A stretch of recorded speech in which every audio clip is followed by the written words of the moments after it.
La France insoumise va voter contre. Pourquoi?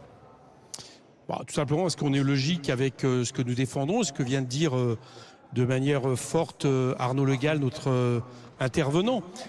Nous sommes du côté du droit international et de la paix. Donc le droit international nous amène à condamner la Russie depuis le début dans son invasion de l'Ukraine et à donner à l'Ukraine tous les moyens de se défendre pour que la Russie ne gagne pas.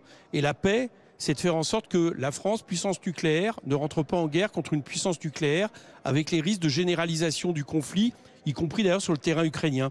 Il faut tenir les deux éléments. Or, le problème de cet accord de défense, dont je vous rappelle d'ailleurs que c'est à la fois, il est mis sur la table aujourd'hui, mais qu'il a déjà été en réalité adopté, quoi qu'en dise le Parlement et quoi que fasse le Parlement, c'est de nous entraîner uniquement dans une logique de guerre, de surenchère vers la guerre, avec des conséquences qui pourraient être absolument catastrophiques, en premier lieu pour les Ukrainiens. Donc nous votons contre en toute logique. Mais comment contraindre l'envahisseur, c'est-à-dire Vladimir Poutine, de faire la paix, concrètement? Pas par une guerre mondiale, parce que la guerre mondiale serait l'inverse de la paix. Je pense qu'on sera d'accord là, pour là-dessus. l'instant, il n'y a pas la guerre mondiale.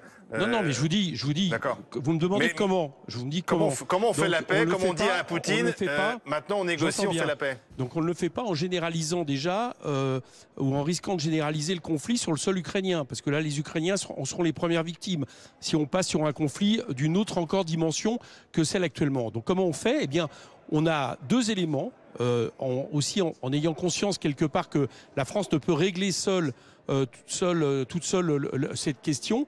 La question de donner à l'Ukraine les moyens de se défendre, les moyens de se nourrir, les moyens de tenir, et en même temps, excusez-moi, de donner des éléments qui seraient une chance pour la diplomatie. Par exemple, nous, c'est ce que nous disons sur la table, la France devrait être porteuse d'une grande négociation internationale sur la question des frontières qui ne peuvent être résolues par la force. Voilà, c'est un élément qui peut être mis à l'inverse de ce que nous faisons, parce que je vous fais remarquer que nous faisons un accord de défense dont le contenu, c'est-à-dire y compris le fait progressivement d'amener l'Ukraine à rentrer dans l'OTAN, ce qui nous mettrait inévitablement en conséquence dans un risque de guerre en soutien à l'Ukraine contre la Russie. La France s'isole même du concert international, à la même, par bien des aspects, en avançant des choses sur la table par M. Macron, notamment l'envoi de troupes, l'intégration à l'OTAN, amener nos alliés à s'auto-limiter par rapport à ça. Donc M. Poutine n'en demandait pas tant, c'est-à-dire qu'il a une visibilité là de cette manière sur ce qui est prêt